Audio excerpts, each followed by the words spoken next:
Welcome to Brand Together. We know that we have many, many new friends joining us today for the first time. This is our biggest gathering yet since we started hosting these conversations a few months ago, and we have huge thanks to Bronwen for her popularity and brilliance, attracting all of these friends from honestly all over the world. We have New Zealand, the UK, North America represented today, and really glad that time zones allow for that. I'm going to hand it over to Mish to say a few words. We're going to be brief so that we can get into conversation with Bronwen and make sure that we can hold space for your questions. So Mish, a few words, and then we'll hear from our special guest. Awesome. Thanks, Krista, and welcome everyone. So great to see your faces. We invite you to stay off camera, stay on camera. We love seeing your faces. And this is definitely designed to be a conversation. We're going to save time at the end. We're going to chat lots with Bronwen, but hear from you as well. We really want it to be conversational. So I'm Michelle. Krista is my co-founder of Community Academy. We are a program that was rooted in a passion, a shared passion for something that some of you on this call are also passionate about, community as a way of growing a brand and a business. And so we started this little baby of ours over a year ago now, and we're in the midst of going through our second cohort of folks. Shout out to some of you on the call who are going through it with us. And through this building of Community Academy, we being so passionate about growing brands through community building, we also know so many folks who share our same passion, and we wanted to create an avenue to get the conversation going, to celebrate these amazing humans and have really rich conversations, not just between us, but with our broader community, which is all of you. So that's the genesis of this little thing called Brand Together. We host these conversations every month. And so we are so grateful that you've joined us. I'm going to pass back over to Krista to introduce our guest. What an honor. It's so fun to see you again. And I can't believe that we, for those of you who missed it, we had a little technical glitch. So we haven't actually spoken to each other yet, really. Bronwen joined at the same time as we began to empty the meeting room, but it's so good to see you. I'm so glad you're here. Your energy has left a mark on me for an entire decade since we worked together. During a time when I was head of global events for Lululemon, and Bronwen was overseeing brand and digital for EMEA, or at least Europe, I'm not exactly sure. And together we got to co-design and produce this really fun 6-city European tour where we packed a van full of global yoga ambassadors and local ambassadors, and we hosted large-scale yoga events as a way of creating excitement around the Lululemon brand ahead of a bunch of new store openings. We had a lot of fun, and we created a lot of impact that I know still is like resonating today in those communities in Europe and beyond. So since then, Bronwen has gone on to lead brand marketing in a number of different brands, and eventually she has landed with, and I'm so nervous that I'm going to mispronounce Finisterre. Do I have it? Okay, good. Because like I said, we haven't talked, but CMO of Finisterre, based in London. You're brilliant and genius and so much fun. And it's our absolute pleasure to welcome you and share you with all of our crew. Thank you. And so nice to be here. And shout out to Renee, because Renee did my onboarding at Lululemon back in 2014. My very first week on the job, I was sent from London to Nashville and spent a week with her, just hanging out in Nashville and talking about choice, and learning about Brian Tracy, and it was, yeah, you talk about leaving an impression. I mean, that was just pure magic. So it's so nice to see you again, Renee. Oh, that's so great. Hi, Renee. Welcome. What a fun throwback. Okay, Mish has some rapid fire questions so we can begin to get to know Bronwen. I do, and we wouldn't be true to our mission if we weren't also building community with all of you. So I'm going to invite everyone just in the chat as as I'm kind of throwing some rapid fire questions at Bronwen. Also, share who are you and where are you joining us from? Do you represent a brand or business? Throw that in there as well. And then one fun question I'm about to ask Bronwen. What's one word that your friends or even colleagues would use to describe you? So everyone jump in the chat. Let's get the conversation going. And then Bronwen, over to you. What would your friends, what's one word that they would use to describe you? Well, I feel like it would probably be a rude word. But if it wasn't a rude word, I think it would probably be laugh. Because Yeah, I that have, checks out. yeah. Yeah. Okay, your first ever concert. NKOTB, so New Kids on the Block at the Sky Dome in Toronto in 1990. And when they came out on stage and it Stop. went dark and all the girls started screaming, I started crying because I was absolutely terrified. And then I fell asleep. I managed to fall asleep and we were in like the sixth row. So I've always been a good sleeper and it's something I still take great pride in. But I think that was like my pinnacle sleeping moment. A memorable experience. What's the best thing about being a mama? Oh, I put being loved unconditionally. And my kids are young, so I recognize that's like caveat that when they become teenagers, they may feel differently about that. But hopefully not. Awesome. What can't you live without, Bronwen? Oh, I'm trying to remember what I put. Nature, that like being outside and getting access to the outdoors. Yeah. And anyone else feeling that? I'm going to give a big nod to that one as I sit surrounded by nature. And what, okay, this is the last little rapid fire, and then we're going to get really into the juicy stuff. What's your hidden talent? Oh, I can do a loon call. If you'd like, I can demonstrate. Yes, A please. loon is a noble, I can see a few other Canadians I know on the call. It's a noble Canadian duck. Um, so I haven't warmed up, so we'll see how this goes. But yeah, okay. Did It that did oddly, you it went pick it quiet. up? Oh no, Try it's one the more noise time. canceling It's the noise. technology. The Try screen doesn't again. recognize it. Oh, too funny. Amazing. Well, Well, we it's believe yeah, you. the duck call basically. I can do a duck call. So yeah. We'll, Whoa, you know what we'll do? that's We'll record that and we'll add it into the recording after the fact. there we Yeah, there we go. go. Yeah.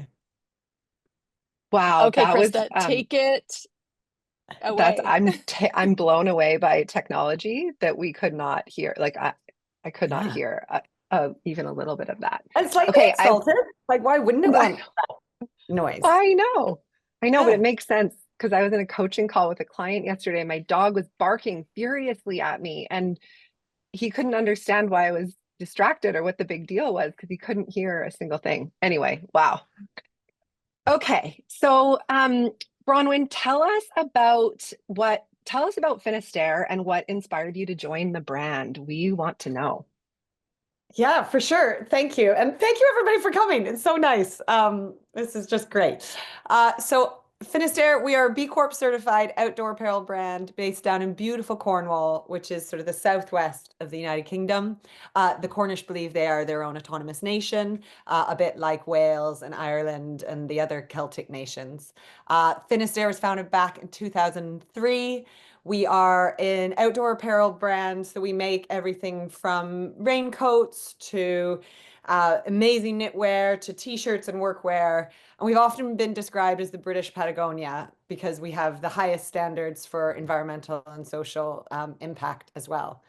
And I think what inspired me to join, what's actually funny, well, I don't know if it's funny, but at Lululemon, a big part of the culture was vision and goals. And I think my very first vision I wrote, you had to sort of do them in what health, career, and personal. And I think in career, I put that in 10 years, I either wanted to still be at Lululemon or I wanted to be at a company like Patagonia. Because Lululemon was brilliant and absolutely spoke to one part of me, but there was this other part that was more nature based that I felt like would be a good fit. And I actually don't think I'd want to work at Patagonia now because they're so big and so brilliant and so established. But I've found this, my sweet spot is taking brands from 1 to 100 million. And I found this sort of beautiful brand that has all the ingredients for greatness and just sort of needs to be taken on that journey, and that has the grit and the storytelling and the romance and the sustainability credentials as well. So I feel like I've manifested it, even though I didn't know a decade ago that Finisterre was going to come into my world. Mm. It sounds like such a perfect fit on so many levels. Thanks for sharing. And I'm really inspired by everything that I've been following since you joined. What fun you're having over there. Mish, over to you. Bronwen, when you reach 100 million, can you post about that on LinkedIn so we know you've done your job? Yeah. Or maybe We you still have have a ways to already. go, but yes. Okay, okay. Okay, my next question is why do you think that community building is essential for brands in today's age? Yeah, I mean, I was at the UK's biggest advertising festival last week called MadFest, and so much of it was about AI.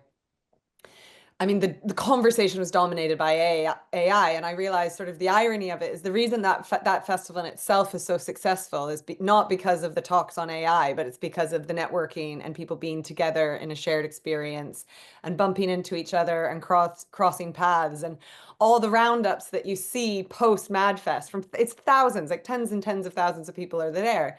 They're all talking about the people that they ran into. They're they're giving some credence to the talks, but really it's the connection. And I think, especially in this day and age where we have less connection to each other, we have less idea of like what's authentic, what's real. I think building a brand that brings people together and that curates real lived experiences is just going to be more important than it ever was before. Mhm. Here, here, we could not agree with you more.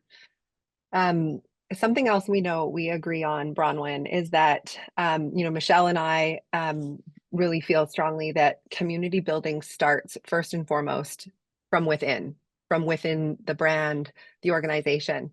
We know you agree with this because you embody this on a daily basis. What does it look like for community to start inside at Finisterre? That's a great question. And I always say that that's like my favorite growth hack is, if anyone who works in apparel, every Monday morning is trade and it's dominated by trade. And it's always like, oh, how are we doing? And my first question is like, well, how are our people doing? Because if trade is down, like, let's look to them first. But I think so community absolutely starts within. If you're not building community with your people, then you miss the point entirely. For us, it comes to life in a number of ways, but it all links back to our purpose. And our purpose is to inspire a deeper connection to the sea. And the reason that's our purpose is because we make kit that enables it. We also believe that the sea is a critical part of the climate solution, but not enough people want to save the sea or the ocean because they don't actually have a relationship with it. They think it's either far away or it's scary or it's inaccessible. And so if we want people to take the climate solution seriously and we want people to advocate for the ocean, we need them to have a relationship with her. I turn her into it is apparently one ocean, the UN have decided, not oceans. And I've Oh, made her a powerful woman. So it all comes back to our purpose. And so the culture and around community comes to that as well. That doesn't mean people have to know how to swim to join Finisterre. It doesn't mean they have to be a surfer. I grew up in Ontario, so I've lived over here for 23 years, but I grew up in sort of lakes, and I still find the ocean pretty scary. I'm not used to it. I find tide times and rip tides, and there's a lot of creatures that can eat you. Although I've been assured none of them are in Cornwall. It's salty. It's like very salty, where I'm used to freshwater. So I'm still getting used to having a relationship with the ocean, but that doesn't, the point being that it shouldn't be a barrier for somebody coming into Finisterre. We love accepting people wherever they're at. mm. How we bring it to life, I mean, sort of the most obvious example is every Tuesday we do something called Sea Tuesday, which is the first hour of the day is protected for everybody to connect to the ocean in any way they see fit. So especially because we have a lot of surfers, if the surf is good, they're all going to be going and surfing. I'm more of a swimmer and a bodyboarder. So I'll go and meet in Trevornant's Cove, which is a beautiful cove right under, we sort of, our office is hanging off these cliffs in Cornwall, looking at the North Atlantic. And we walk down this path and go and have a swim.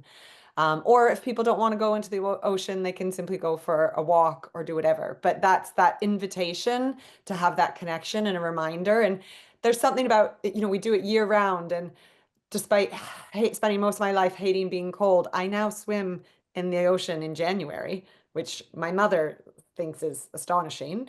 And there is something about getting into a freezing cold ocean and waves coming, and there's like giant seals, and maybe there's surfers next to you. Like, you are so present.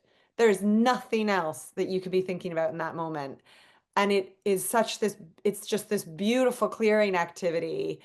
And especially if you're then doing it with colleagues, it's this reminder, it's like a humbling feeling of like, oh, as Mm-hmm. humans, we are actually so small and fickle, and Mm. Mother Ocean could take me if she wanted to.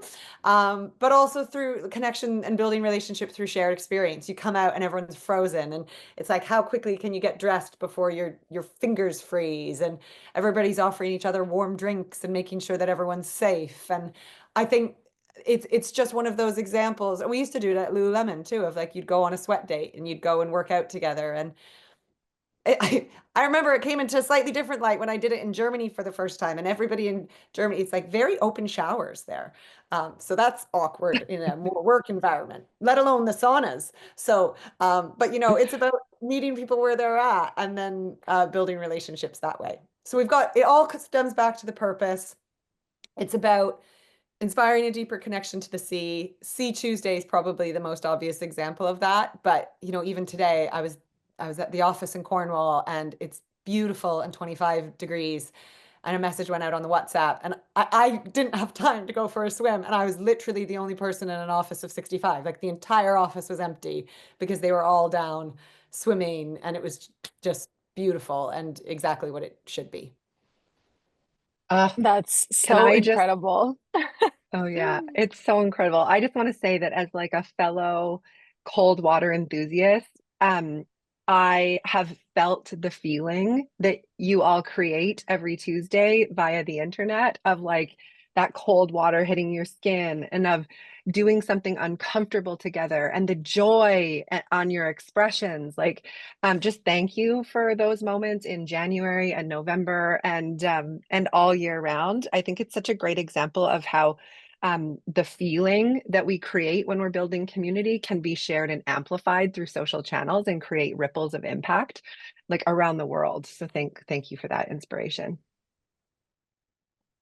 It's so true. If this is a chance for me to plug Bronwen's LinkedIn, if you're not following her, it really truly is a way to sort of vicariously get that feeling of um, invigoration. I feel like just by watching you and your team do that, and as someone who has led teams and uh there is nothing more powerful than doing something like that together, though I can't say that I've ever done anything that brave and that yeah, invigorating. So amazing. Well, you're welcome to come um to Cornwall anytime. We'll take you oh, in. I can't wait, it's on my list. So Bronwyn, you've shared a little bit about the rituals, right? The internal rituals that you stick to, and the impact that has on your ability to then kind of go outward and bring the brand's purpose out to the world. So, what are some ways that you're doing that? So, what are some ways? What are some activations, some experiences that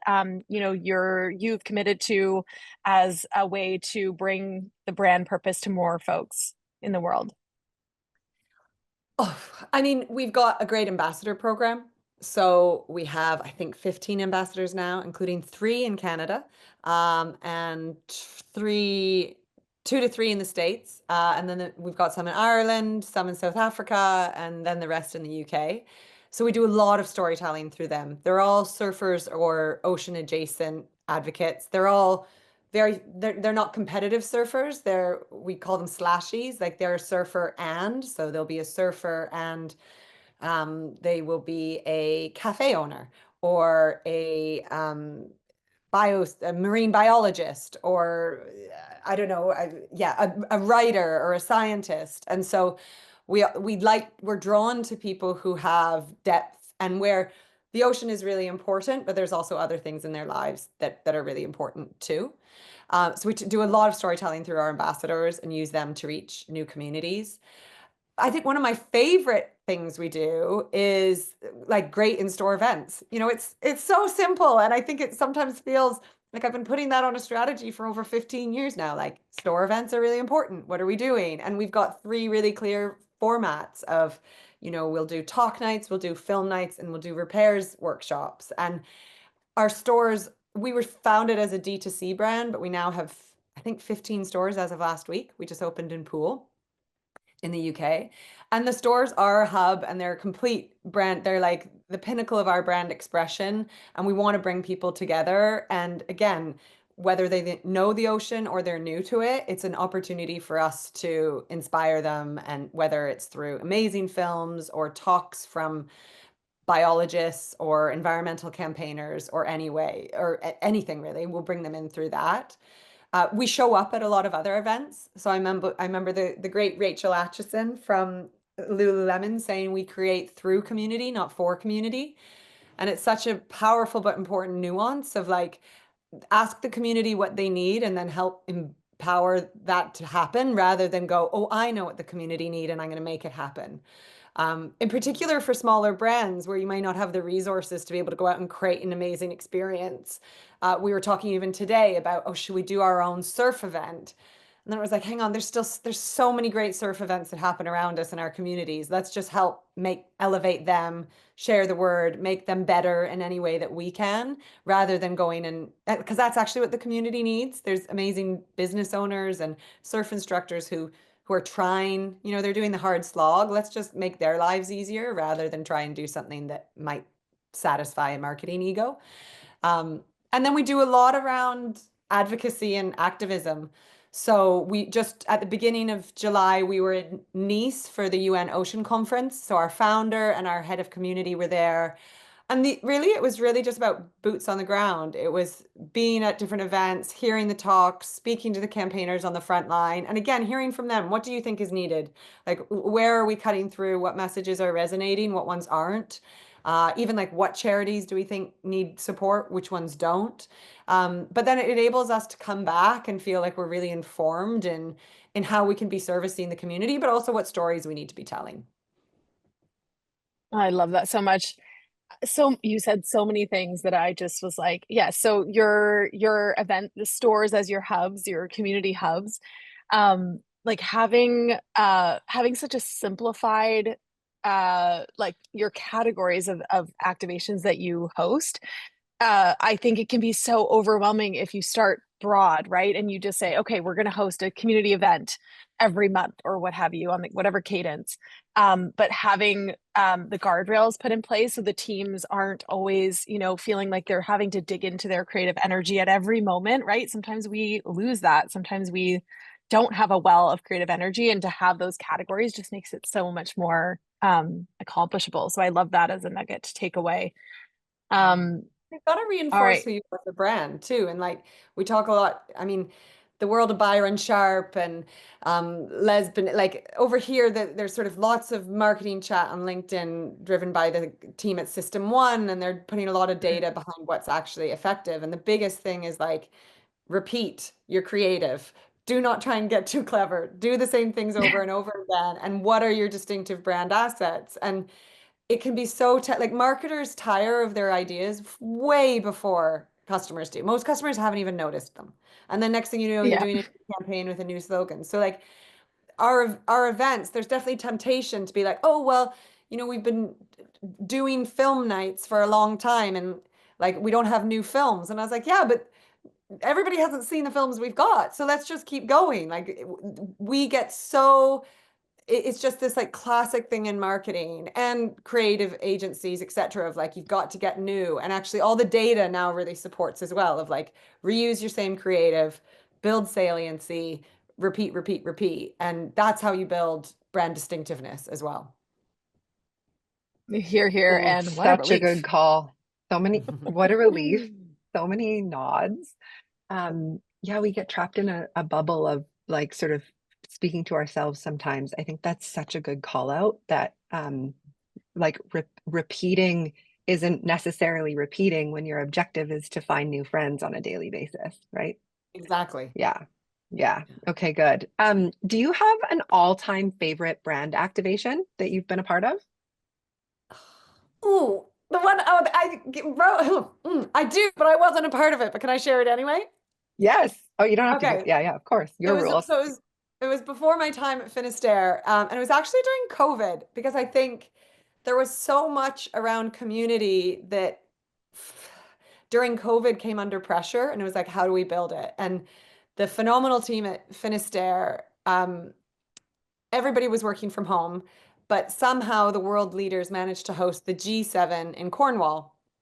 And the team felt, well, first of all, this has got to be highly irresponsible, especially because Cornwall really struggled with a huge influx of Londoners primarily that came and like bought up property, took up all the rentals and sort of kind of came in and took over, but the community itself doesn't have the infrastructure to support the big population. So there was a lot of like political tension around what was happening in Cornwall during COVID anyway. So then the G7 descended on it. And the team were really frustrated that for a community that is so ocean centric, Cornwall's entire heritage is either mining or fisheries, there wasn't any conversation around ocean health being held at the G7, and it was all behind closed doors. And they were like, how are we actually going to change the world if nobody has access to what's being talked about or what's happening? So the team put together C7, which was a series of online conversations with a whole variety of ocean advocates around how do you become an ocean advocate. And it was, you had to sign up, but we had over 5,000 people sign up, and they were sent all the material, like it was obviously for free. And it was just this great way of going, even though we can't leave our homes right now, that doesn't mean community can't exist, but also a way of tapping the community into something that was happening in the real world at the time. It wasn't just a superfluous, oh, let's do a marketing campaign around a fleece. It was like, well, no, there's a problem here and we can help be part of the solution. And I think another reason why I love it so much is that we've got the data to prove that it worked. So of those 5,000 customers that signed up, they have a higher CLTV and a higher repeat rate, and they're more likely to shop both online and in store. And I think, again, there's so much in community where community-led marketers do themselves a disservice by not having the data to back up why community works and how community works. And I think there's often just like subtle little things you can do to make sure that you can then go and face your board or your finance director or your CEO and say, yes, we invested all of this in C7 into this ocean advocacy thing. It didn't sell anything. Like that wasn't the intention behind it. But look at the impact on our customer retention rates and repeat rates. And that just means that the business has confidence to keep doing it. Yeah, some snaps going on. So incredible, Bronwen. Um, I also just, as someone, I've worked in different cultures and different sizes of business, and I find one of the things that can be a big blocker is how sort of far out you're working. So campaign work tends to be really far out. You get stuck in the engine of creating for these big campaigns that you lose the opportunity to look at like what's happening in culture right now. So the fact that the Finisterre team was able to, see that this was upcoming and really like think fast on their feet and put something together that was really so culturally relevant. I'm sure in a short period of time, it's so impressive. I think those are the best. Those end up being the best end products. I think when you're not stuck in the cycle of working 12 months out and feeling disconnected from what's happening in culture. So I love that. Thank you for sharing. Okay, so Hey, you spoke go ahead, oh, Krista. I'm sorry. I'm tempted to just shift the order of our questions because we're already on the subject of ROI. Are you game, Mish, to just flip them? Let's do it. I'm going rogue here, but we're already on the subject of one of the hottest topics that Mish and I was going to say have come across since we launched Community Academy, but no, it's the hottest topic since we began our journeys in building community like many, many moons ago. And it's, you know, how do you measure your return on investment when it comes to community building initiatives? This is the number one question that we get asked. And Bronwen, I want to invite you to be as like specific as you can here, because people are listening and want to know, like, what does an ROI report, what metrics show up on your reporting for community? And yeah, question. It's a great question. And I think, you know, when I joined Lululemon, we were back in the heyday of Facebook advertising. It wasn't Meta then. And with the targeting you could do, like acquisition was cheap. It was plentiful. You just had to be on the social channels and your acquisition was coming in. And so community almost didn't have to justify itself because nobody was concerned about rising CAC, or I don't know if maybe you have a different acronym in the US, but customer acquisition cost. And then life got really hard, and suddenly everyone was like, whoa, whoa, whoa, we're going to create something called growth marketing, because these marketers that talk about brand, they don't know, they don't know how to grow a business. And I was like, since when is there a new category of marketing? So I think you have to be able to justify this, just like you have to be able to justify any brand spend. Like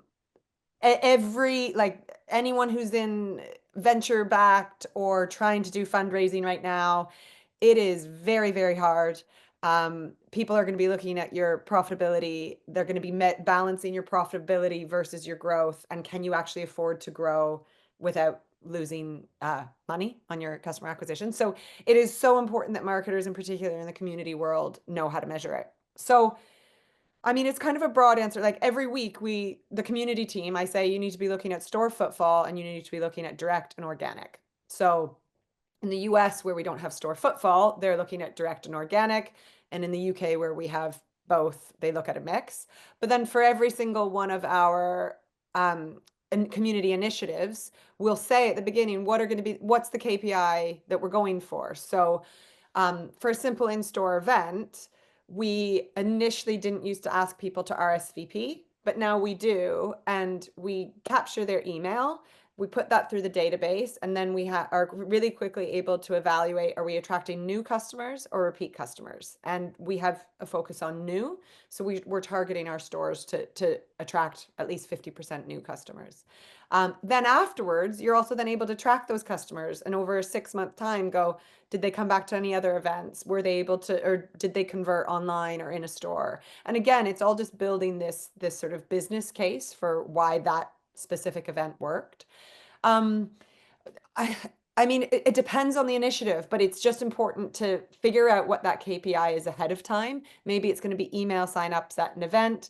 Maybe it's going to be social follows if it's more of a like collab project with social influencers. But regardless of what it is, it's making sure that you know ahead of time too, because there's sometimes a practice of just going, oh, I'll just retrofit some KPIs in, and that just doesn't challenge you enough. I'm like, if customer acquisition is your target, then put a KPI in that makes you a little bit nervous. You know, we used to talk about that with goal setting of you need to be that your good goals they're gonna make you a little bit scared. And so I think the same should happen with KPIs as well. And then measurement. I hope that answers. It's brilliant. And that said, speaking of like paying attention, what does your community want and need? If you have additional KPI rooted questions or any questions, jot them down because we're getting to the kind of Q&A portion really soon here. I have one last juicy question for you. Inspired by your recent, they do a share out of like, did they record? Am I the only one losing her? On stage? I'd love to. I was just about to ask Bronwen. that. Mish, can you hear me? Oh, okay. Okay, one more time back? from the top. The question from the top. We All right. lost you for a sec. Well, I was meandering about MadFest and wondering if there was a recording of your talk. Okay, good. I hear there is. So that's in the coming great. weeks. Okay, yes, there will be. So again, Yes. follow Bronwen on LinkedIn. So based on your talk subject there, it was really intriguing to me because the notion or the question around brands that are focusing on purpose, is that a thing anymore? Like, does purpose matter? And I would love to hear your POV on that. Like, all of us who I feel like there's a shared just a shared, like, again, passion for working for these purpose-led brands, and like, does it matter?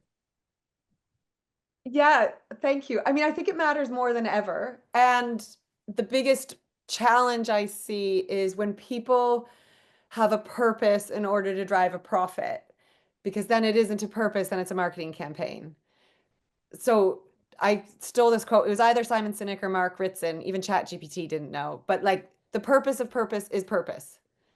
It isn't to drive customer acquisition. It isn't to be an incredibly hot brand. It is simply so that you can look yourself in the eye and know that you are doing better for the planet, that you are doing better for your daughter or your sister, that you are doing better for your trans colleague who's being bullied left, right, and center simply for existing. It is doing better for the disabled people in your community that just want to be able to have access. So it isn't about, if you're trying to measure, I get the same question for B Corp, you know, should we become a B Corp because is that good for marketing? And I was like, no, you should become a B Corp because it's great for society and the world, and every single business in the world should be a B Corp. It shouldn't be a competitive advantage, nor is it. And the great news is generally what we see is, you know, purpose is kind of neutral. And again, System One over here, they did a big study on purpose-driven advertising and does that drive the bottom line? And the answer was kind of maybe, but it wasn't negative. So I was like, well, great. For some brands, it did have more of a positive, but for most brands, it was just neutral because the community who was being, usually it was around representation and they felt seen, but half the time nobody else even knew that you know, that was a gay couple, or if it was a woman in a wheelchair, you know, there wasn't a negative feeling towards that, but there was a hugely positive feeling towards the community who it was representing. And so the point being is that you should do it because you should want to leave a positive impact on the world. And the reason why I think it's still relevant and why I think it is a competitive advantage is that I think it's an amazing way to attract the best people. And apart from your brand and your product, your number one competitive advantage is the talent you can attract to your business. And I know I'm never going to work for a business that isn't B Corp, or at least equivalent external certification. I also know that my team give 150% every day because they're incredibly proud to work for a business that's doing harder things. And, you know, managing a supply chain in a responsible way is a lot of hard work. Producing product in a responsible way is terrible for margins, but we do a huge amount of work in order to make it work, and people are doing that because they believe in it. And so I think, especially in a world where talent is going to get more competitive, goodness only knows what AI is going to do to it. If you can stand out and you can attract the best of the best, then that's a competitive advantage that I think, you know, is more than worth the investment. Mm. I mean, Yeah. keep it coming with the mic drops, Bronwen. So much goodness in here. Okay, we have taken up enough time with our curious questions, and we are so excited to hear from all of you. And I'm gonna nominate Amanda first, and then Connor to get our Q&A going. Amanda, if you're in a position where you can hop off mute, please do. We'd love to hear your voice. And if not, I will ask the question on your behalf. Yeah, sure. So this goes back to ambassadors. So working like at a small company where we're trying to be scrappy but impactful, how are you defining ambassador? Are these people that you are, you know, compensating with product or with content? And yeah, what's your definition there? It's a great question because we'll also have people like self-select that they're an ambassador, and we'll be like, we love that you feel that way. And just so you know, we like ambassadors at Finisterre is a very specific program. It's legit. Yeah, and we've got tiers and there's different levels of compensation, but they all have a contract. And in some instances, it's a one-page document, an agreement of what is what are both people going to get out of it, to make sure that it's serving both, but also to bring clarity. I remember at Lululemon, we didn't have contracts for years, and the ambassadors were always like, I just want to know what you expect of me. I like, what do I need to do in return? And we'd like to be a bit loosey-goosey, like, oh no, it's just giving without expectation. But actually, like, just tell me what it is that I need to do, and then I'm going to be able to go and do it powerfully. So yeah, we've got tiers. Other ambassadors strictly do have contracts. And then we work with a lot of people that we really just refer to as like family members, crew members, that type of thing. But those are all less formal.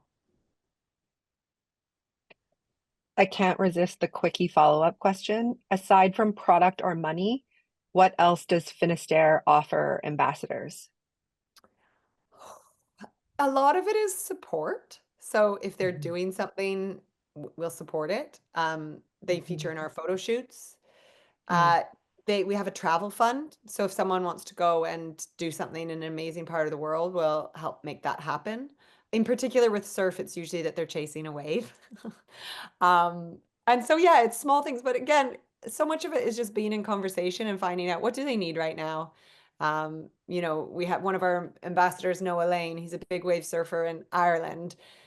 He's incredible, one of the best big wave surfers in the world, and he just had a really terrible accident. And so our support for him over the first 6 months of his year this year is looking very different than it has for any other year that he's been with us. And that's just because it revolves around a conversation of what does he actually need right now. Mm. Beautiful. Thank you for sharing that. Okay, Connor, you Connor, want to you're up. jump in? Yeah, happy to. Thank you so much for this, by the way. This is awesome. So I have a bit of a spreadsheet question, but the reason I ask it is actually because I think it's a great little carrot to like get more spreadsheety people on board, and it's around customer lifetime value. So like I've personally had this conversation a few times where it's like, cool, like we're gonna drive $100 of sales or whatever, but like we're gonna keep that person around. And like what I find, and I don't know if this has been your experience, is that like if we can get that light bulb going, then all of a sudden the spreadsheets go out the window because they're like, okay, we're keeping these relationships, we're building them over time. But in that initial conversation, I'm curious about what that window looks like. Like, who knows what happens in 5 years, right? If we're even offering the same products. And so, like, when you're thinking about CLV, what typically is that time range that you're thinking of? It's a great question because it also depends on who we're talking to in the business. So Mhm. I like to think of it as real lifetime, like because also we have incredible retention rates. We keep people with us for a really long time, which I feel very lucky for. So I like to measure it as total lifetime. The board likes to measure it as 2 years. Uh, and so it depends on the conversations we're having, but generally we know enough about our customers to know average repeat rate. Like generally speaking, how long is it going to be before the average customer repeats with us? But we also have that broken down by segment of sort of super fans versus, you know, somebody who comes. We also know by product. So depending on what product they come in through, when they're likely to repeat. And we've built really, I am not good at spreadsheets, but I've got amazing people on the team who help me. They have built incredible modeling so that we have a really good idea of what can we invest at first purchase and when are we going to see that profitability. I appreciate that. That makes a lot of sense. Thank you. So I think what I'm hearing is like the CFO wants 2 years, and so Yeah. we want to speak their language. That's where we need to be at. Yeah, and I think but like that's 2 years because what we generally see is there's 6 months to a year repeat. And so we want that payback within 12 months. And then what we want to see is, okay, well, after 2 years, have we done a good enough job of bringing them back enough that also like in apparel, it's incredibly hard to be profitable and all of your money goes into buying the next season. And so and we're not backed by VC. We have to keep cash is king. We have to know when the profitability is going to come in to be able to forecast what we're buying in 18 months or 24 months from now. And so it's a very delicate cash flow and it's based off of our customer repeat models. And then everything after that is just free money. It's just bonus. Yeah. Yeah. Well, thank you. Appreciate it. No, and like I came late to being able to speak numbers. I very much was in like, oh, you can't measure magic and da da da da. And then I got my ass served to me at a startup in COVID, and I had to learn really fast. So, and I love it now because I'm like, oh, I can actually understand a P&L. I understand the sensitivities around profitability. I understand why we have to maintain certain CAC rates and CPRO, et cetera. So I think it's a superpower for marketers to learn it. I can't wait to pull that clip down. I cannot wait Yes. to pull that clip down.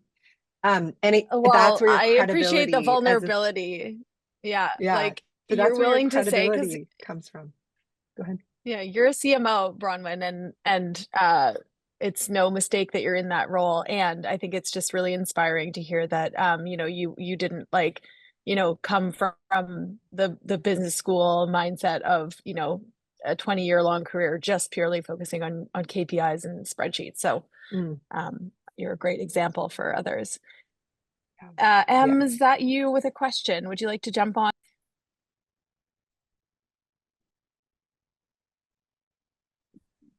Sure.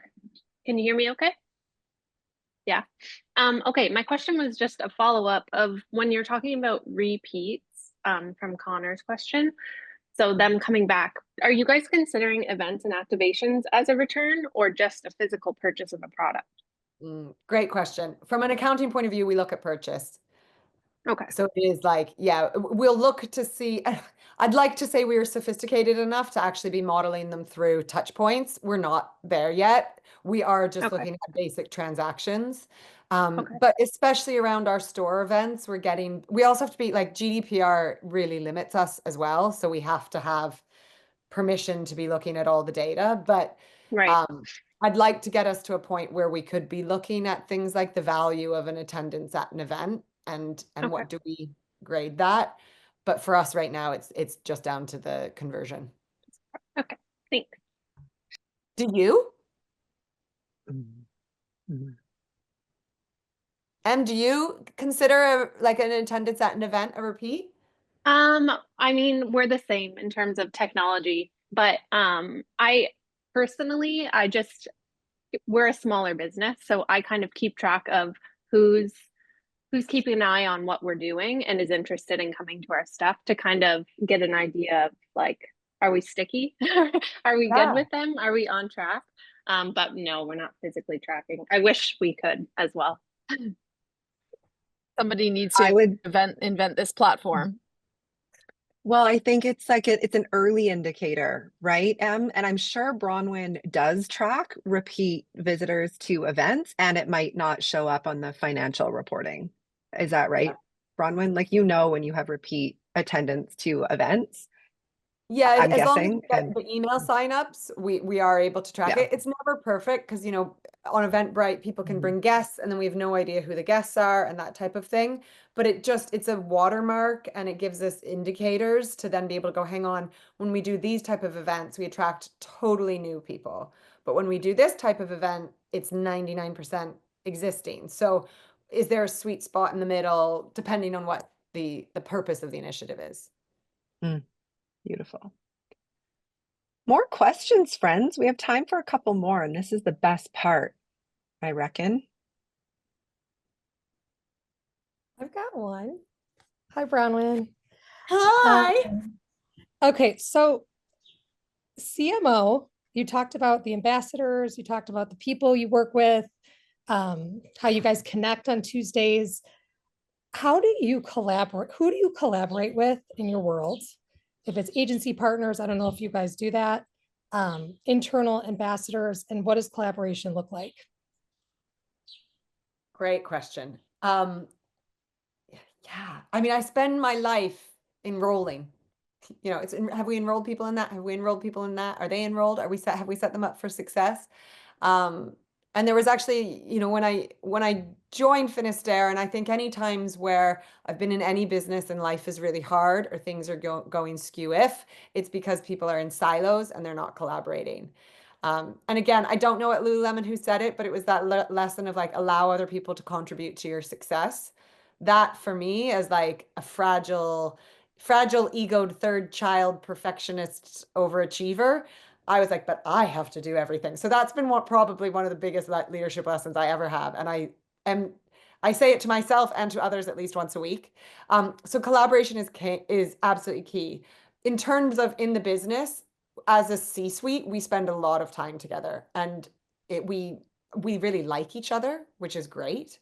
Another thing I'll tell people, like, if you've got an FD who doesn't understand the value of brand and community, like, you need a new FD. Like, if that's who you are as a business, you've got to be attracting the type of financial leader and CEO who want to build that type of business, or you're the wrong fit too. Because if that's not the type of business then they want to build, then like you need to jump ship. So we spend a lot of time discussing, collaborating. We do work with agency partners, and again, I always overshare. It's like, this is how we're doing as a business. This is who we are. You know, any questions they ask, I'm never hiding information, because I just don't believe in that kind of gatekeeping. I probably share too much. But we're also not publicly traded, which is nice. There have been times when you're at a publicly traded company, you cannot overshare. So that is an important lesson. A caveat for everyone.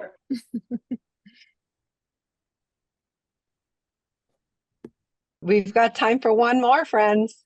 Who's got it? I think Andrea's going to jump in here. Love that we can count on you, Andrea. If that's all right. I just popped. Please. Hi, Bronwen. Hi. Hi. So nice to see you again. And you and everybody else. There's so many familiar names and faces. I popped a little question into the chat, and it was around perhaps even taking us full circle, because you started off by sharing, you know, how important visions and goals and setting those are for you and for much of what you've done. And I wonder, with Finisterre now being a lovely age of 22, is the vision of where it is today, I'm curious, where perhaps the founder imagined it to be, in terms of a vision for the company, and what is the vision for the future? Like, what is the vision for the next 10 and 20 years for Finisterre? Great question. And we're lucky in that our founder's still in the business, and he is one of the nicest human beings I've ever known. Another way that we live into our culture is, if anyone ever wants a surf lesson, Tom Kay will be there with his foamy, and he will take absolutely anyone in the business into the sea and get them standing up for the first time. So he's also a 20-year volunteer with the RNLI, which is like the Coast Guard. So, you know, he had to stop it recently for family reasons, but it wouldn't have been unusual for him to be in the room with his beeper, and his beeper go off, and he just leave the meeting to go and rescue someone at sea. So it was really authentic, and has always been really authentic to him. And I mean, Tom always says that he really believed there was space for a brand like Finisterre, and it exceeds his wildest expectations.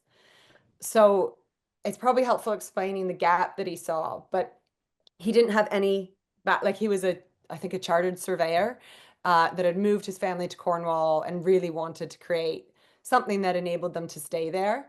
And he was bobbing out at sea, I think in like January or February, absolutely freezing cold. And he just realized that the surf industry was not speaking to surfers like him. It was all bikinis and board shorts and boobs and butts. And it was coming out of California and Hawaii and Australia, and nobody was speaking to the kind of the soulfulness and the grit and resilience that comes with being a cold water surfer.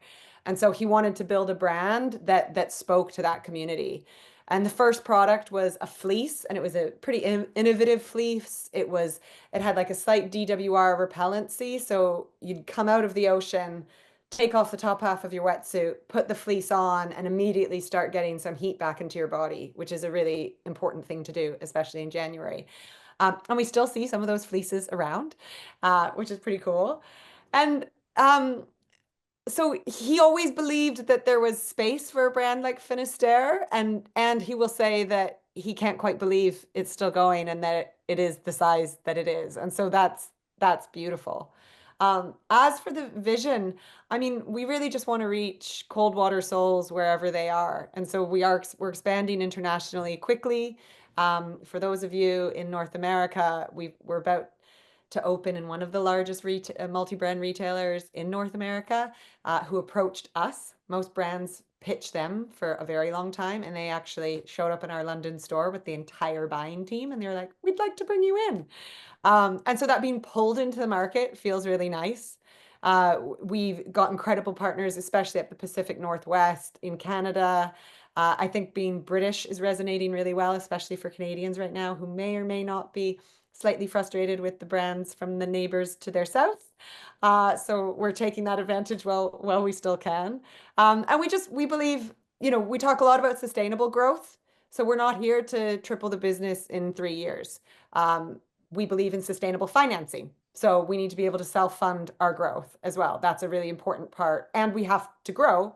We are a for-profit business in a capitalist system. So we're not anti-growth or degrowth. We're building out circularity. So we've got repairs, resell, and rental. And we charge for all of those things because we believe if they're not put into your P&L, they'll never be taken seriously. And businesses of the future have to have profit lines that come from areas that aren't just selling new stuff. And so, yeah, we think we'll remain distinct as being this sort of coastal brand for cold water souls. We'll hopefully in the next 10 years be a really big player in North America and maybe even markets further afield. We can't wait to have you on this side of the pond. I'm one of those ambassadors. Yeah, self-described Yeah, ambassador. that's exactly the words I was looking for. Bronwen, you're amazing. And look at you wrapping us up right on time. We do have a request, and it's a request. It's not required. But if you're in a position where you're safe and able and willing, please turn on your camera for a quick sec so we can take a snapshot of our largest and greatest group, BrandTogether group yet. And we just have 30 seconds of logistics to share before we part ways. Thanks so much. Look at all these awesome faces joining us. Thank you, Thank you for friends. coming on and saying hello, beautiful people. Okay, last but not least, we thank you, Bronwen, so much. There's so much beautiful golden nuggets that came out of this conversation today. We will absolutely share the replay. So if you're not already, please follow Community Academy on social. You can find us on Instagram and LinkedIn, and we invite you to save the date for our next conversation, which is coming up next month. We do this every second Thursday of each month at 11 o'clock Pacific Standard Time. And if you're not following us on social, you can find some of the information you need here. Bronwen, thank you. It is so wonderful to reconnect. Can't wait until next time. And thanks everyone for your time and attention and your selfie. Oh yeah, Bronwen, where can we follow you if we're not already? Yeah, I'm Bronwen Foster-Butler on LinkedIn and Bronwen FB on Instagram for slightly less formal side of myself, mostly memes and stuff about witchcraft. So yeah, and just send me a DM or send me a message. Love. All right, Grateful thanks everyone. that you all took the time. Have a beautiful day or evening. Bye.